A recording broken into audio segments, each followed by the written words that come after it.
तो भाई आज आम जाना कि निजर हाइट को नेचुराली केमिति ग्रो करि परिबा।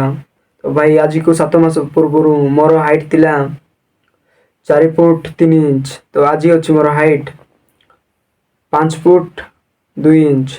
तो 4 फुट रु 5 फुट मु केमिति निजर हाइट को ग्रो कली ता विषय रे आज ये वीडियो रे डिटेल रे आपण मानन को जणाई दउछि। तो वीडियो स्टार्ट करने पूर्व जदि आपण माने चैनल को नुआ अछंती चैनल को सब्सक्राइब करि नांती तो first of all please channel को टिके सब्सक्राइब कर दियंतु जा फल आपन को आउरी एमिति इन्फॉर्मेटिव वीडियो देखिबा पई मिलिबो। तो ब्रो तो फर्स्ट ऑफ ऑल आपन को 5 एक्सरसाइज करबा को पड़िबो।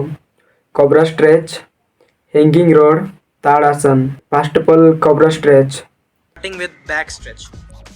Lay down flat and धीरे धीरे come up, stretching your back and then hold. These exercises are extremely effective for your height growth as well as correcting your posture. And second, Thadasan.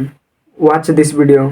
दोनों fingers को interlock करना है। Inhale करते हुए, smile करते हुए ऊपर की तरफ हाथों को लेके जाना है और खींचना है आपको अपने आर्मपिट्स को।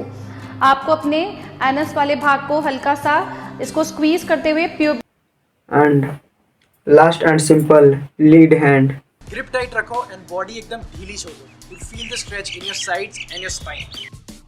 तो ब्रो এই তিনটি एक्सरसाइज करबा फଳରେ भी आपन को हाइट बॉडी न पारे कारण आपन जदी भलो से खिया पिया न करिसंती तो आपन को हाइट जेति करू सेति ही रहइबो।